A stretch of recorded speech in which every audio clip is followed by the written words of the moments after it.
Olá pessoal, sejam todas bem-vindas, sejam todos bem-vindos. Este, este vídeo nosso vai ser o último de um ciclo de vídeos criados para o curso livre de Filosofia da Biologia. E esse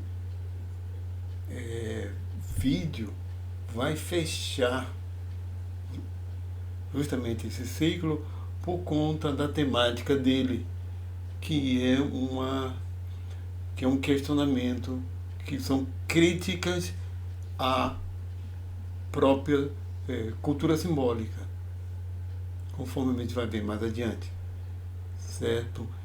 Então, mas antes de mais nada, tenho que falar um pouquinho de uma história que eu ainda não tinha falado, certo? Aqui na Turquia, na Anatólia, Göbekli Tepe, pega aqui para me situar, Síria aqui, Alepo, Chipre, aqui, ó, certo? O Mediterrâneo, certo? Aqui uma imagem mais de perto, esse termo aqui significa uma tradução mais ou menos como Monte Barrigudo, o Morro Barrigudo em turco, certo? O que aconteceu é que em 1964 se descobriu algumas que pareciam lápides, pedras, e pensaram que era um cemitério bizantino, que provavelmente fosse um cemitério bizantino. Em 1994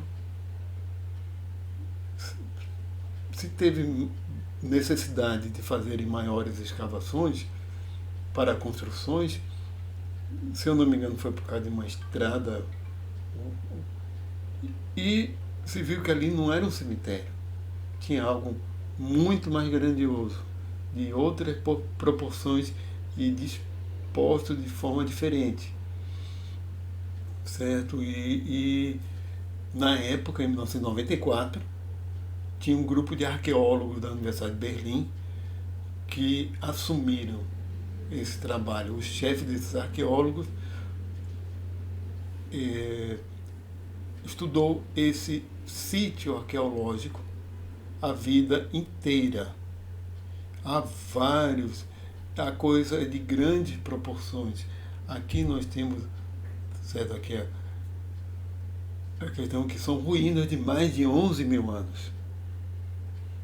Muito mais antigas do que se cogitou inicialmente. E nesse desenho aqui tem uma reconstituição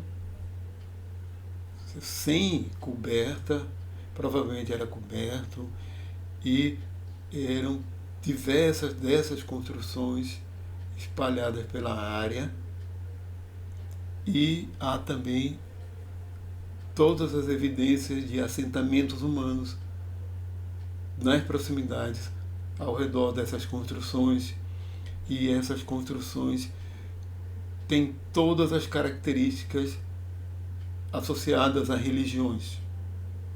Todas as características, como altos relevos, são construções não utilitárias, não são abrigos, certo? Então, e o que surpreendeu mais ainda é que a população que era flutuante em torno dessas construções chegou a 10 mil pessoas. E eram populações de coletores e caçadores, não eram agricultores. Até então se pensava que grandes agrupamentos humanos em proto-cidades eram devido à agricultura, ou a cultivo, ou a criação, que, que gerava assentamentos humanos que depois formaram as cidades. E nesse caso a gente tem uma situação de coletores caçadores, por causa do padrão de artefatos encontrados, ligados a cada habitação familiar, né, que tem artefatos que eram artefatos, cada um com seu tipo de manufatura, ou seja, eram artefatos familiares, mesmo feitos por família e com alimentação variada de um coletor-caçador. Não há nenhuma evidência de agricultura, não há nenhuma evidência de criação, e sim que isso eram assentamentos provisórios. Então, por que aquela aglomeração em torno dessas estruturas? Então, eles estavam aí em torno justamente de quê? O que é provável, depois que tudo foi examinado, é que eles estavam aí com um propósito relacionado a estas estruturas que tinham todas as características de templos religiosos. Então eles estavam agrupados em torno de ideias em comum. Sim,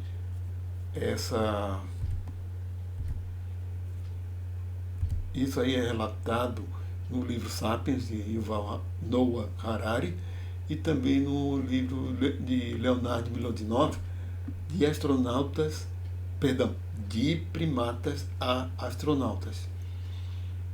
Certo? Então, como também é colocado na teoria da dupla herança de Richardson e Boyd, a cooperação em larga escala, não numa escala tribal, mas na escala já de sociedades de milhares de pessoas e chega a milhões de pessoas, etc. Essa cooperação se dá a partir da cultura simbólica. Já é no nível da cultura simbólica, é o se compartilhar, a identidade, por exemplo, de uma religião, de uma nação, certo? E, como é bem colocado por Yuval, né, que as ideias em comum são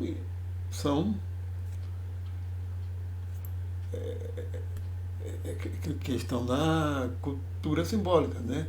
E do símbolo, certo? E que tem um papel social extremamente poderoso, porque gera cooperação em larga escala, por bem e por mal. E agora, o conhecimento em si é ficção. Ficção porque não é a realidade. Nós nos esquecemos disso. Que conhecimento não é a realidade. Não é concreto. Certo? E muito menos a partir do símbolo. Isso já é, vamos começar devagar a entrar nas questões da aula de hoje. A analogia que é muito boa para ser feita sobre isso é que mapa não é território. Certo? Mapa é uma representação extremamente útil e poderosa que nos permite lidar com o território. Mas a gente tem que ter consciência, e falando de mapa é algo fácil de ter consciência sobre isso.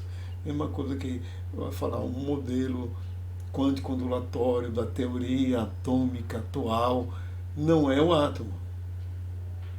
É uma simulação do átomo, que é muito poderosa, é muito útil, frutífera, mas é uma simulação. Certo? Nesses exemplos que eu estou dando, fica evidente que a gente separar as coisas, né? Não fazer confusão. Mas em outras situações a coisa não é tão clara assim. Certo? Vamos ver o que tem aqui.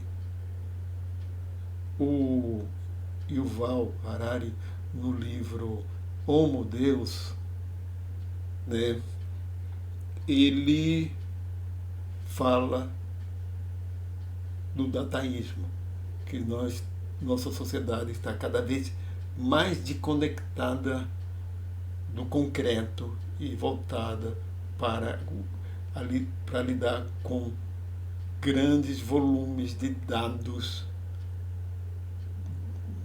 que só computadores podem lidar. E o dataísmo seria uma distopia em que tudo seria controlado por inteligência artificial inconsciente. A inteligência artificial não é consciência artificial, e aquela coisa que a gente já viu sobre consciência, aquilo fica bem claro que o Diplo, quando ganhou de Kasparov em 1997, ele não sabe que ganhou, ele não tem consciência disso, mas ganhou.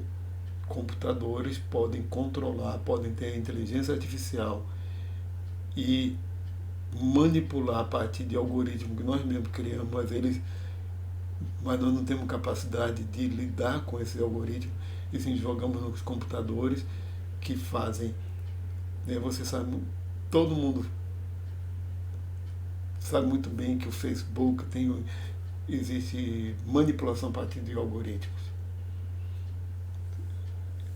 para gerar propaganda, e no mundo em que houver cada um ter o seu chip para monitorar a sua saúde ligado a uma central de computadores, em que será possível saber tudo de todo mundo, para poder otimizar todo o sistema de uma sociedade. Isso aí seria o dataísmo, e seria total perda da nossa humanidade. Por isso é uma distopia. Isso não é uma utopia. Para que haja eficiência, as pessoas já estão se entregando ao dataísmo.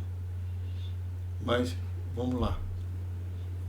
Porque justamente vamos começar a falar de um autor que é um crítico da cultura simbólica.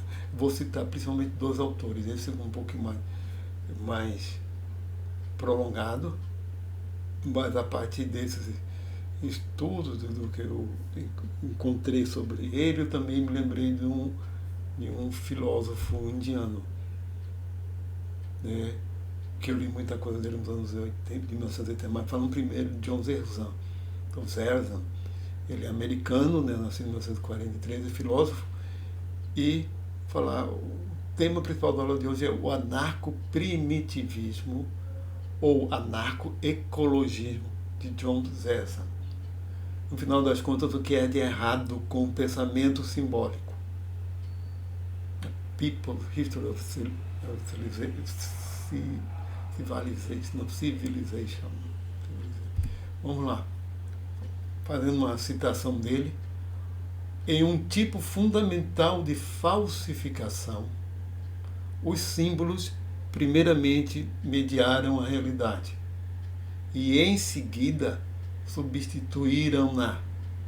Atualmente, vivemos dentro dos símbolos em um grau muito maior do que vivemos em nosso eu corporal ou diretamente uns com os outros. Olha, eu estou aqui justamente por conta dos símbolos, por conta da tecnologia, que é um produto dos símbolos, da cultura simbólica. A ciência contemporânea é o ápice da cultura simbólica. Mas eu vou ter que apresentar a proposta dele, o ponto de vista dele. Por isso esse anarco-primitivismo, anarco-ecologismo, né, de anarquia aí, é o sentido de negar a autoridade. No caso, seria realmente negar a autoridade do símbolo. Porque, não, vai ficar mais claro depois, tá? Vamos continuar. Continuando, vai ficar claro. Eu me baseei em, botando aqui, Correndo no Vazio, o fracasso do pensamento simbólico, que está como postado em PDF na internet. Número, sua origem e evolução, futuro primitivo e por que primitivismo. Principalmente nesses 4 que são textos de 30 a 50 páginas, distribuídos livremente, senão seria algo contraditório em relação à proposta dele. Certo? Aqui o site dele, né, que é johnzesson.net, certo? Então vamos lá. Que ele faz uma crítica à cultura simbólica porque leva à desconexão com a natureza. Olha, todo ser humano, toda a população humana realmente tem símbolos, tem a capacidade de usar símbolos. Só o fato de ter idioma, isso fica evidente, certo? O caso é, segundo ele, é quando o símbolo domina, a cultura simbólica domina as vidas das pessoas a um ponto de desconectar com a natureza, de não existir mais vida na natureza, e sim vida só relacionada a símbolo. E isso, essa desconexão, conforme ele, acho que talvez fique claro, essa desconexão faz com que a gente substitua a realidade pelo símbolo. Não reconhece mais o que é real e o que é simbólico. É como se a gente não perde a consciência de que o símbolo é como um mapa. E isso é coisa também colocada lá para o Yuval, né, que a cultura simbólica é extremamente poderosa, é uma ferramenta muito poderosa, mas é perigosa. É o nosso ponto forte como espécie e também o nosso ponto fraco. É o nosso ponto fraco porque leva à desconexão. A gente fica... Parem para pensar, a gente está o tempo todo pensando realmente em termos simbólicos. A gente a gente perde ou perdeu a capacidade de percepção pura e simplesmente sentir. A gente não sente, se o pé está doendo, a gente pensa, eita, meu pé está doendo, o que foi que houve? E começa a vir os pensamentos, e vem pensamento é simbólico. Certo? Só quando é reflexo que a gente age sem pensar. Mas porque é mais para inconsciente. Ter consciência sem símbolo é muito difícil para nós. Certo? A gente imagina que um animal ele não usa símbolo, não usa essa ferramenta abstrata que é o símbolo, mas ele tem consciência. Ele tem percepção. Nós atrelamos nossa percepção tão forte ao símbolo que não conseguimos mais desconectar. Mas vamos continuar. Crítica à cultura. É aí uma citação que eu coloquei dele, né, desse autor, Frederick Jameson, eu peguei do texto lá dele, do John Zesson. O pós-modernismo é o que se tem quando o processo de modernização está completo e a natureza se foi para sempre. E aí ele faz aquele apanhado histórico, tanto na parte de história da matemática, faz um apanhado bem histórico desde os gregos, por que surge a matemática, comparado com as culturas tribais. Em muitos idiomas tribais não há necessidade de quantificar. E sem dizer que tem pouco ou tem muito, certo? Eles têm Isso fica um exemplo que ele dá. Olha, quando mesmo uma família numerosa, quando está faltando alguém para o jantar, se percebe que está faltando alguém, não se precisa contar. Contar, são 10, um, dois, só tem 9 que está faltando alguém, só depois que conta que percebe, não, ele percebe. Então, em convívio dessa população de caçadores, coletores, há a percepção da falta ou do excesso, sem necessidade do número. E muito menos de fazer uma abstração a partir daí. Algo abstrato, algo simbólico. Então, vamos continuar. Realmente, óbvio que não tem nem número, né? Como os pirahãs da Amazônia. Como ele coloca, né, que o objetivo da cultura, do ápice aqui, que gerou a ciência, justamente é o controle da natureza, é o poder a partir do conhecimento, do domínio. Isso permitiu o capitalismo, permitiu, né, a própria ciência.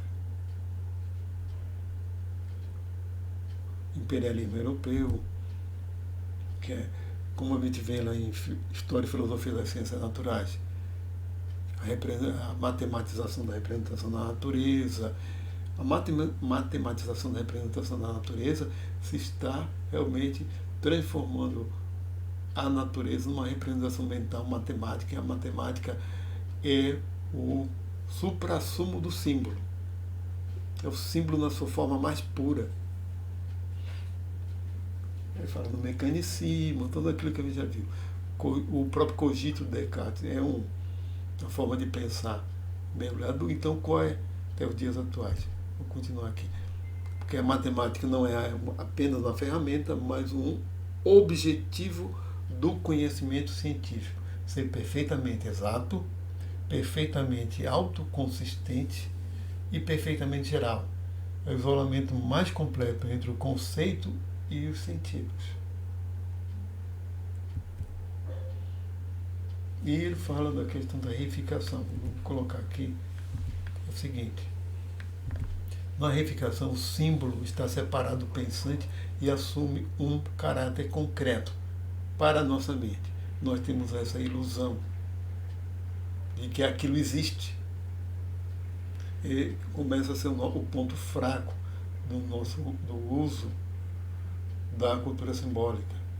A gente tende a acreditar que o que está dentro da nossa cabeça é algo que exista mesmo. A gente pode acreditar até em terra plana, como muitos estão acreditando em terra plana. Aquilo que está na cabeça deles é algo que exista mesmo.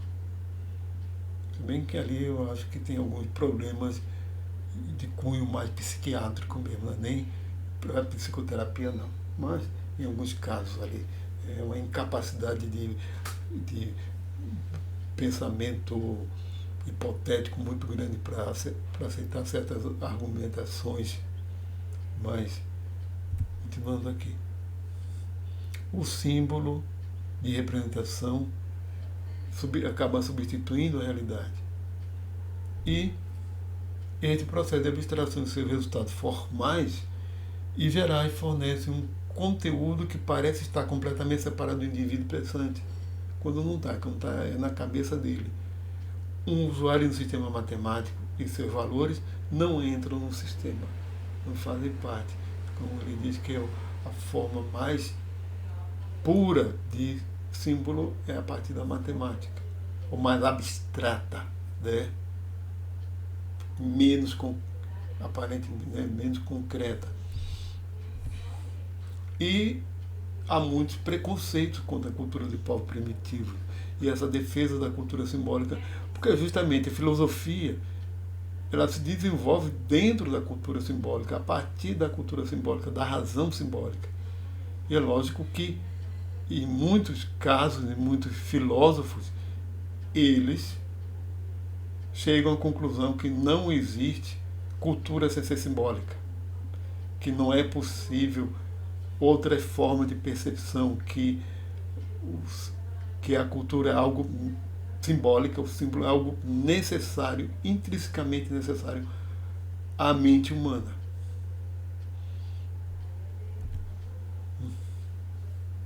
Como ele cita aí, ele cita um monte de gente, eu fiz uma seleção.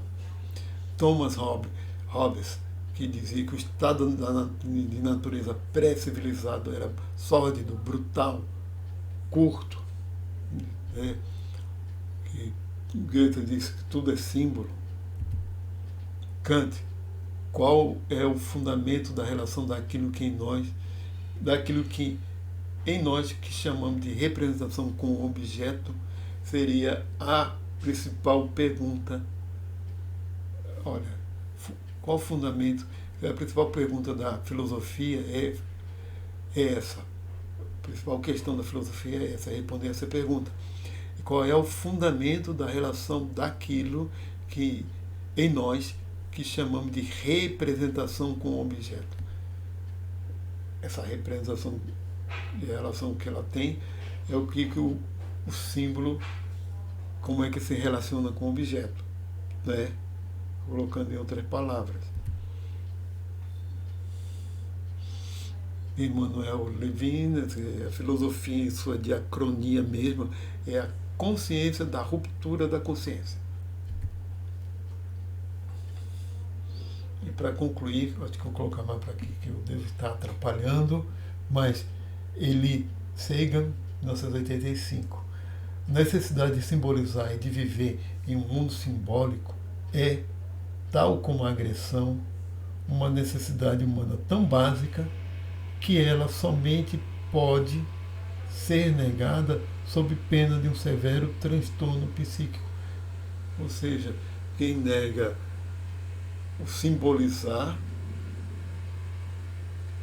é porque tem algum problema. É porque está com algum problema, segundo ele, né? Tem algum problema psiquiátrico. Vamos lá. O Spira Hans, aqui uma foto deles. Eu tomei conhecimento justamente de John Zesan por conta de um vídeo que falava do Spira Hans, que eu fui ver porque por causa de uma controvérsia entre Noam Chomsky, eu estava lendo Noam Chomsky, e uma controvérsia da teoria dele em relação a um outro linguista que é Daniel Everett. E Daniel Everett se torna linguista por conta do trabalho que ele fez com Spira Hans. E a história é um pouco longa, não vou demorar muito, mas há uma controvérsia do ponto de vista entre Daniel Everett e Noam Chomsky quanto ao fundamento da linguística, certo? Sendo bem breve, nos anos de 1970, Daniel Everett ele veio como missionário para a Amazônia para converter povos isolados. Ele conseguiu chegar lá, aprendeu a língua, se tornou linguista justamente porque ele viu algo muito estranho na língua deles. E, ao invés de ele se converter os Spira Hans ao cristianismo, foi o contrário. O Daniel Everett tornou-se ateu. Esse povo não tem divindade, não tem necessidade de ter uma divindade. Eles, entre outras coisas, não tem número, não tem palavra para cor, não tem tempos verbais. É como se eles estivessem num eterno presente. Eles têm advérbios, tem para questão de tempos, e sim, mas eles são tão focados na vida presente que a língua deles não precisa de usar recursividade. Esse é o grande debate entre ele e Noam Chomsky, a questão da recursividade, que para Noam Chomsky que ela tem que ser universal. Mas isso é coisa de linguista, não da gente agora. Né? A questão é a seguinte, esse povo também é citado por John Zezan, porque como uma cultura primitiva, focada na sua sobrevivência, na sua interação com o meio, com a natureza, de uma forma tão equilibrada que não esgota a natureza. Certo? Porque uma coisa que Daniel Everett aprendeu com eles é que eles são felizes. Certo? Que eles têm uma integração tão grande à natureza que não há necessidade de muita. Não tem necessidade de se preocupar com o futuro e nem de remoer o passado. Porque como eles estão integrados com a natureza, eles têm uma percepção do seu ambiente muito menos simbólica e muito mais perceptiva mesmo, muito mais como se vivesse num umvento, né, de perceber. Então, como a maioria dos, pelo menos os antropólogos atuais, demonstram que esses povos têm muita sensibilidade, os sentidos muito apurados. Eles seguiam na natureza pelos sentidos, usando todos os sentidos e não por símbolos. Então eles têm uma mente muito mais voltada para a percepção. Apesar de eles usarem símbolos, eles têm ferramentas como os idiomas. A língua dos Pirahãs tem uma coisa curiosa que eles podem usar assobio, ele pode usar códigos que não são apenas o falado. Apesar de ser uma língua só com 3 vogais, vai ter agora é uma língua tonal, tem algumas características, mas o repertório de fonemas é bem pequeno. Tem poucas consoantes, 3 vogais, tem entonação, tem tom, como é algumas línguas, como o chinês, né? Mas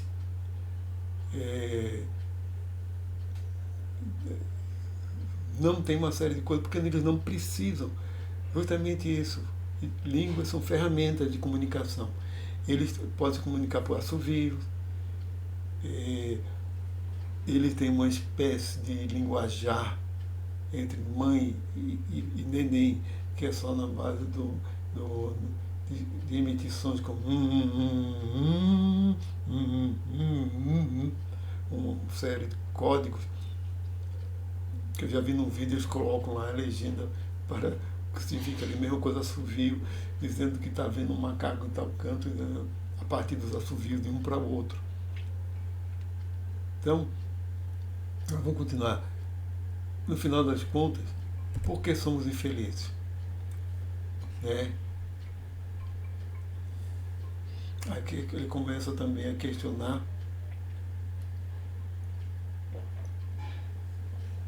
o nosso desenvolvimento cultural não significa felicidade.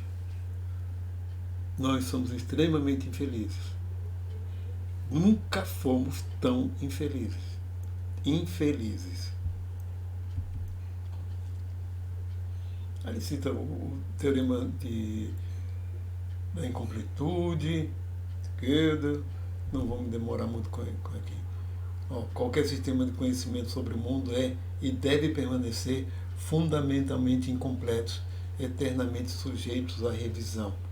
Isso já é o questionamento dos limites da ciência, como é bem colocado no livro O Fim da Ciência, de John Hogan. Os limites, né? Até que ponto vamos chegar. A questão lá do Ted Sloan, 1996. Qual é o problema com a modernidade? Porque o sofrimento e a depressão crônicos, geralmente conectados e ocasionalmente considerados até mesmo como um só, e o mesmo distúrbio, constitui uma imensa crise no cerne da vida pós-moderna. Então, uma colocação dele, do César, é que o símbolo não dá felicidade. Uma colocação que eu já estou, também é minha, certo? Que é uma desconexão com a natureza e a natureza é si mesmo. Se nós vivemos mergulhados no símbolo, certo? A gente não sente o próprio corpo, a si mesmo. A gente só está pensando em termos de símbolo. Vamos continuar. Aqui, o povo do Kalahari, que ele cita um bocado também, são coletores, caçadores modernos e que têm um estilo de vida, né, como o dos Pirahãs, em equilíbrio com seus recursos naturais. E mesmo assim, apesar de todas as privações, nós não estamos falando também que esses povos vivem um paraíso na Terra. Certo? Eles vivem um paraíso na Terra. Não. Mas, digamos assim, a natureza em que esses povos vivem agradece a eles.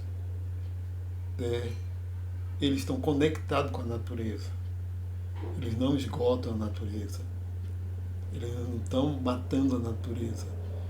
E outra coisa é que nessa conexão eles estão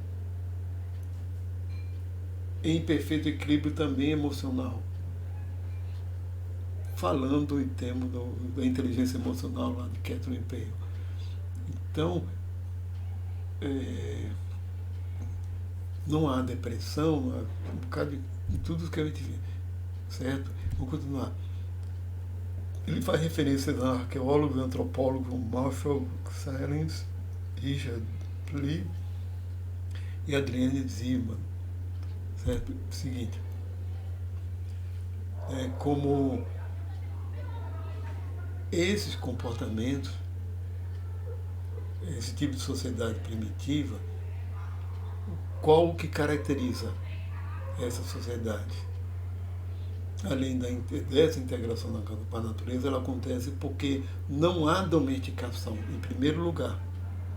A relação com a natureza, não há domesticação nem de plantas e nem de animais. Não há acúmulo, não há necessidade de contagem. Se pega na natureza o que a natureza tem e o necessário para a sua sobrevivência. Mesmo povos como do deserto do Kalahari, que são os Khoisans ou Tikkun, da etnia Khoisan, mas geralmente também conhecido como Sam, eles, em média, trabalham 4 horas por dia. Digamos, quando eles saem para caçar, fazem aquela grande caça durante um dia inteiro, mas descansa o resto da semana. Uma boa parte. E uma boa parte é para entrar em contato com o familiar, é para brincadeira de família, em grupo, é para contar história. Eles têm doenças, tem problemas, mas até que o nível de saúde deles geral é até maior talvez que o nosso, porque ele já tem, nesse equilíbrio com a natureza, também tem equilíbrio em termos de imunidade. Vou continuar aqui. Uma coisa que se observa é que não há divisão de trabalho. Também não há aquela divisão de trabalho de homem e mulher. E também é algo que nós estamos sempre imaginando. Existe sim certa divisão, mas a divisão que é muito mais de acordo com circunstâncias, é claro, que é uma mulher que está amamentando um neném, certo? Ela vai ter que ter um comportamento de atividade, de tarefa dentro da tribo, diferente de um homem idoso. Vai haver divisão de trabalho, porque não é uma divisão de trabalho hierárquica. É uma divisão de trabalho muito mais de acordo com a potencialidade de cada um, com o que cada um pode fazer. Ou seja, e o trabalho é a questão da coleta de alimentos. Mulheres também participam de caça quando isso é possível. E homens também trabalham com coleta de alimentos. E é um tipo de atividade que é em contato com a natureza, que não é. Então, eles têm que conhecer a natureza de forma não simbólica. Eles conhecem de forma não simbólica. Ou seja, não é um tipo de trabalho cuja recompensa está fora do próprio trabalho, que é uma troca, como é o salário da gente. Eu estou aqui trabalhando em troca do salário, depois de uma formação que levou anos e depois uma formação continuada que até hoje eu estou aprendendo, sempre. Né? E é característico nossa cultura simbólica que tem um nível de acumulação enorme. Não há propriedade privada, não faz sentido propriedade privada.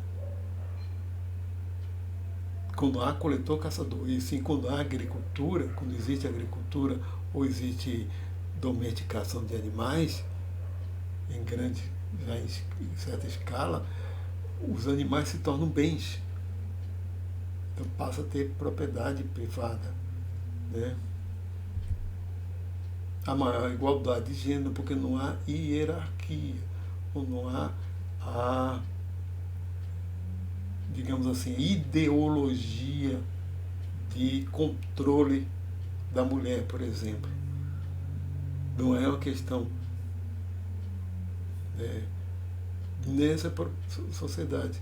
Vocês podem pensar, mas tem os índios brasileiros, eles são machistas, mas no caso, naquela situação, já são sociedades mais hierárquicas.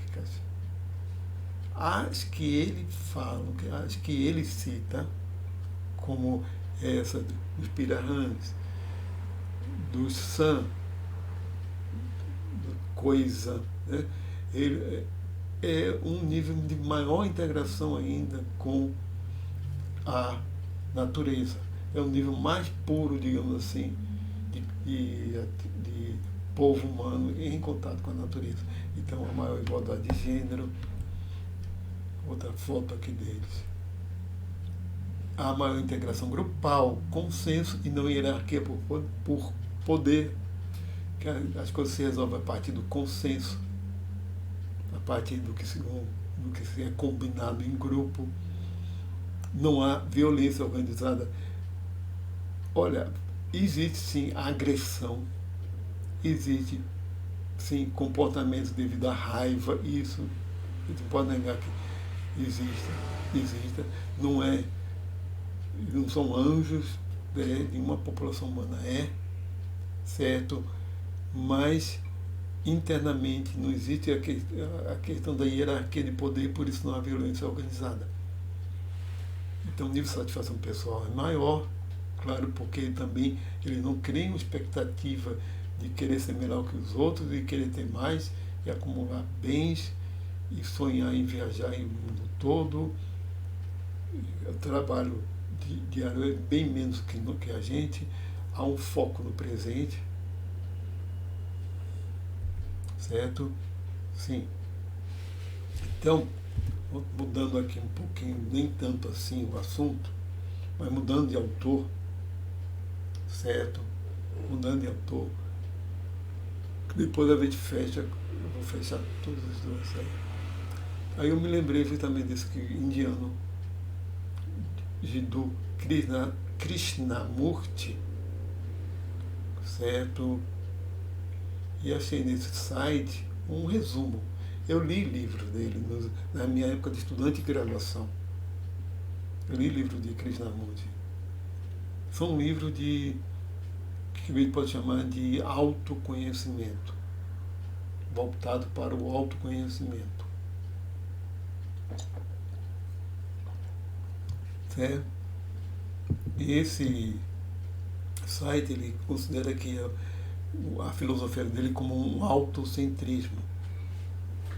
Digamos assim, ele não tem não é exatamente budismo, como é a ética budista. Ele é um pouco mais, vai um pouco além da ética budista em termos do autoconhecimento. Né? Aqui uma citação dele: você é apegado à sua esposa, marido e filhos, à sua tradição e valores, a seus conceitos e ideias, e assim por diante. E sua reação a esse apego é o desapego, que é apenas uma reação. Mas, vou ver se tenho aqui. Eu vou. Tenho. Me lembro de trechos do que ele insiste muito, que Krishnamurti insiste muito. Vou falando em exemplo. Ele diz o seguinte: você sente medo de alguma coisa. Você sente medo. Aí você se volta para aquele medo e começa a pensar sobre ele. Então você não está em contato com ele. Você está em contato com o pensamento sobre o medo. Ele insistia que esse uso constante do pensamento em cima do que a gente está sentindo faz com que a gente não deixe de sentir. Então, ele critica esse tempo todo de que para a gente poder sentir, para poder se autoconhecer, sentir o que é esse medo, a gente não pode pensar sobre ele. E também outros exemplos que dizia que você vai se relacionar com uma pessoa e ao entrar em contato com ela, você vem à sua cabeça a imagem que você tem daquela pessoa que você formou ao longo da sua história com aquela pessoa. Você não está percebendo a pessoa, você está percebendo a imagem da pessoa. Você está percebendo o símbolo, usando a palavra símbolo, você está em contato com o símbolo e não em contato com a pessoa. Se você sente medo e começa a pensar sobre o medo, você está em contato com o símbolo e não com o próprio medo. Então você nunca vai superar esse medo, porque você nunca vai saber o que é esse medo. Você também nunca vai conhecer a pessoa, porque você nunca está em contato com ela. Você está em contato com a memória que você tem dela, que está na sua cabeça. Então ele insistia que a mediação, usar o símbolo como mediação, como esse grande mediador, era algo sempre que acabava bloqueando. Vou citar um outro exemplo, para ficar mais claro. Ele dizia bem isso. Se você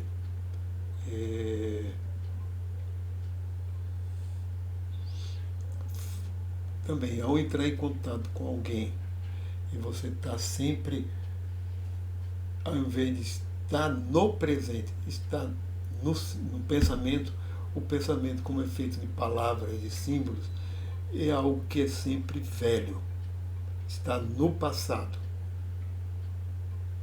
e não é presente. Você não está realmente sentindo, você está se referindo ao passado sempre, certo? Então, como ele colocou aqui, se você perde o contato com a natureza, você perde o contato com a humanidade.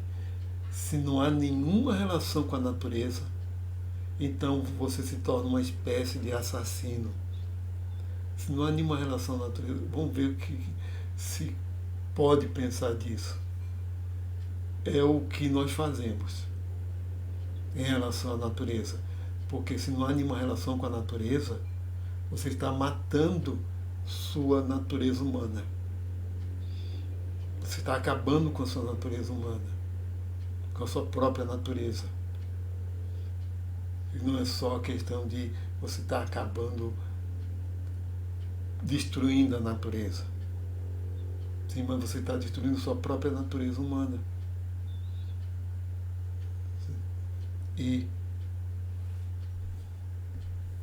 como disse, para atingirmos um nível ótimo de autoconhecimento, Krishnamurti recomendava a prática de 3 tipos de conduta.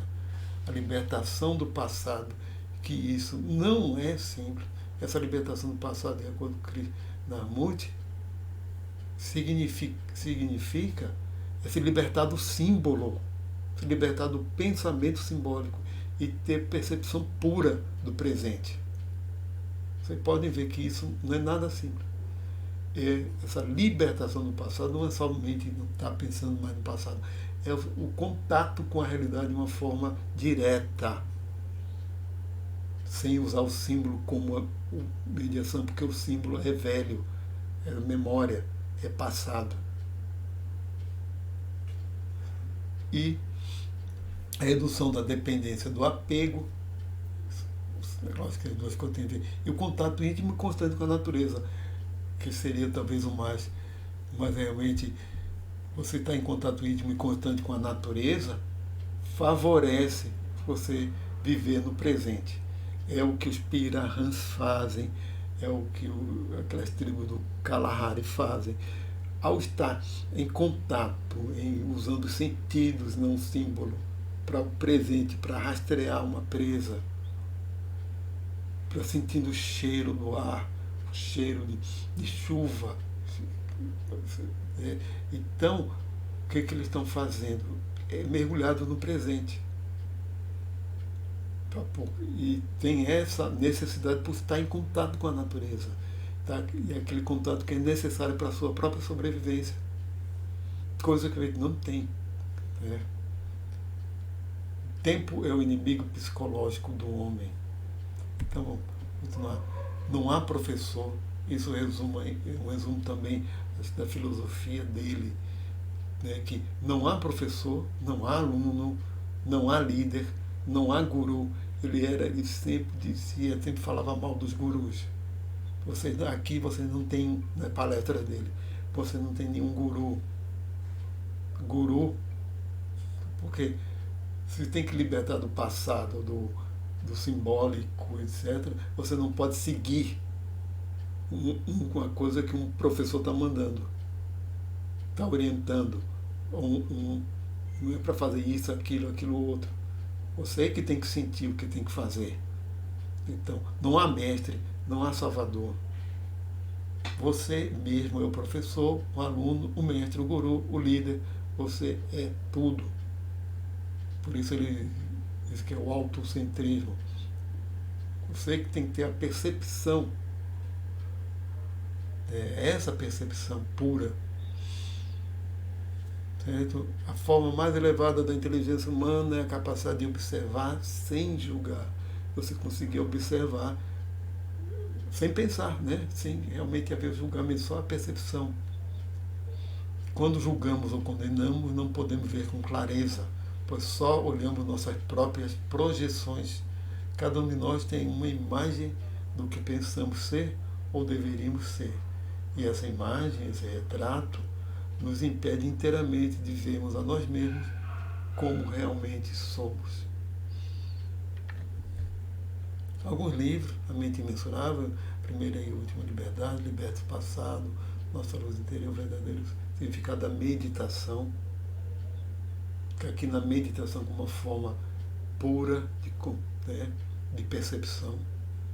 O Seu Universo Interior, Você é a História da Humanidade. Então, o que fazer então? O que fazer então? Agora chegamos a esse ponto. É uma pergunta para se fazer. Nós estamos aqui por conta justamente da cultura simbólica. A gente não pode passar a viver como os pirahãs. Talvez um ou outro de nós, né? Nós não podemos viver em uma harmonia plena de uma hora para outra com a natureza. Mas uma das coisas que tem que ser feitas é nossa cultura simbólica não ser negada, mas ela não esquecer da natureza. Levar em conta. Certo? E termos a modéstia epistemológica de reconhecer que o símbolo não é real. Termos esse ceticismo, né? Que fazer então, bom, com algumas questões. Porque não é possível jogar fora a cultura simbólica, não é. Certo? Vivemos como caçadores-coletores, não é possível vivermos com não é mais de 7, são 7,8 bilhões de pessoas. 7 bilhões e 800 mil pessoas. Isso não é possível. O que fazer para recuperar um velho perdido? Que ele coloca John Zezan, né, que os povos primitivos, um coletor, caçador, ele se relaciona com a natureza a partir do Umwelt, naquele significado de von Uxküll, dele, dos seus sentidos integrados. E nós não. Nós nos relacionamos quando nós vamos saindo na rua e nos orientamos o tempo todo a partir de estruturas simbólicas. Certo? E não temos mais um Umwelt. Mesmo, original, aquele que seria o Umwelt da espécie humana. Foi algo que foi perdido. O que fazer? Psicoterapia é uma das coisas a se fazer. Agora, não de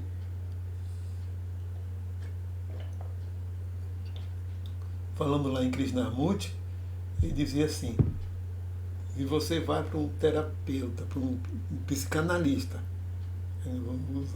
usando essa palavra que ainda era muito usada na época, falar sobre os meus problemas psicológicos. Eu posso passar muitos anos, e se eu ficar só nisso, eu vou cada vez mais saber sobre os meus problemas no nível psicológico, mas não vou resolver nunca, porque eu estou apenas falando sobre eles, pensando sobre eles, e não em contato com eles. Coisa bem diferente. Ele diz que não resolve porque você não vai estar em contato com os seus problemas psicológicos. E ele fala isso porque os livros dele eles são baseados em palestras que foram transcritas. Certo? Aí ele colocava esse tipo de pergunta para a audiência dele. Olha, se vocês estão vendo uma casa pegar fogo, o que você faz? Fica pensando sobre a natureza do fogo, sobre a física do fogo, fica raciocinando de por que essa casa está pegando fogo, e fica olhando a casa pegar fogo e pensando sobre isso. Ele dizia assim, não, você age, você faz, você vai à ação, vai ao impulso para apagar o fogo. Aí ele falava assim, vocês, no sentido psicológico, está pegando fogo e não fazem nada. Não age. Fica só conjecturando. Só por que eu sou assim, porque minha relação com meu pai, com minha mãe. Fica conjecturando as causas que geraram tal tipo de problema psicológico, né, emocional. Não, você tem que realmente ter um impulso para resolver seus problemas psicológicos. Assim. E a psicoterapia, do ponto de vista da psicossomática, eu até coloquei, porque eu faço terapia. né, que é aquelas terapias mais corporais, mais de sentir, de ter contato com o próprio corpo, de tomar consciência, certo? Meditação, falando em meditação também, no último livro de Yuval, no último livro publicado, né, que é 21 lições para o século XXI, no último capítulo, o título é Meditação. Neste livro, nesse livro, né, no começo deste capítulo, certo? Eu li todos os 3 livros dele publicados, né, no Brasil. Justamente, ele começa falando assim: você, leitor, que leu tudo que eu escrevi antes, está lendo esse capítulo, é de se perguntar como é que alguém tão cético como eu consegue sair à rua, consegue viver normalmente. Aí ele vai falar da experiência que ele teve com a meditação, certo? A partir dos 24 anos de idade. Uma meditação mesmo, aquela meditação que é para desenvolver a percepção, a consciência do momento presente. Um dos exercícios mais básicos é prestar atenção, ter consciência da respiração sem controlar, sem julgar, sem fazer nenhum pensamento abstrato sobre a respiração. É simplesmente respirar e dar atenção a ela. Não é simples. Então, são exercícios muito mais voltados para a consciência, para a percepção, do que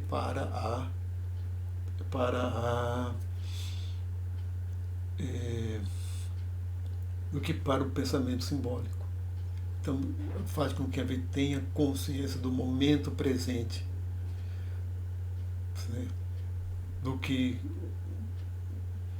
a gente se libertar, parar de não ter mais pensamento simbólico, é uma coisa.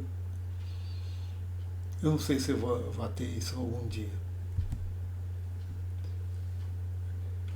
Já tinha ouvido falar disso, que os esportes radicais, eles têm uma questão como o surf, como surfar.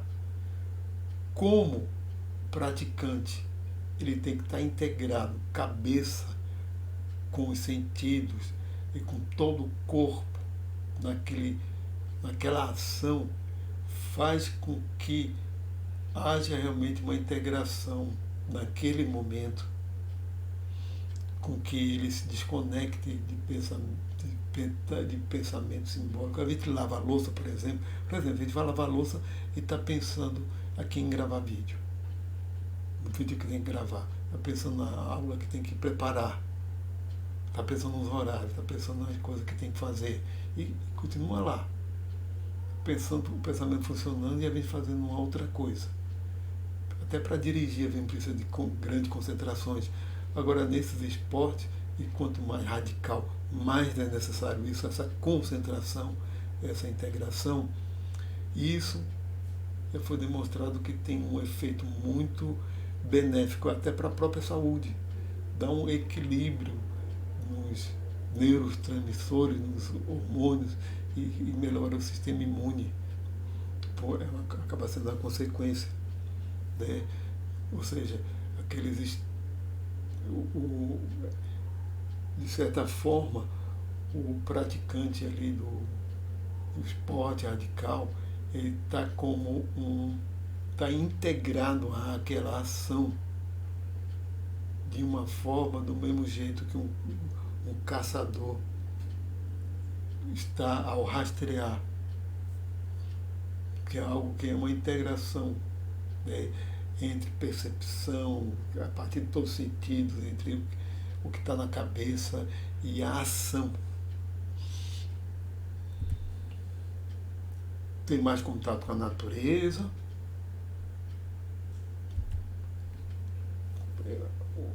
Como eu falei para vocês, já é de bom tamanho a gente reconhecer os limites do símbolo. Nós não vamos ser felizes a partir do pensamento simbólico. Nós vamos ter conhecimento. Aperfeiçoar o conhecimento como ferramenta. Como ferramenta.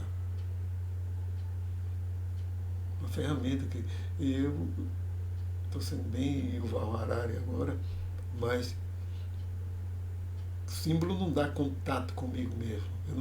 Ele não permite contato comigo mesmo. Certo?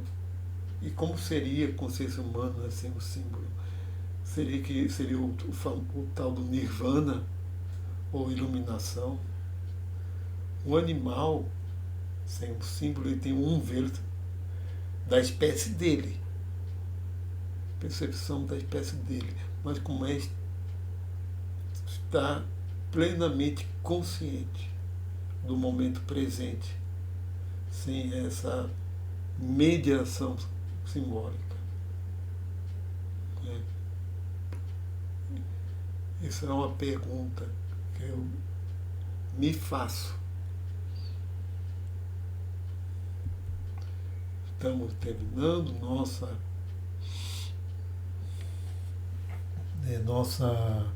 bibliografia de hoje. Certo?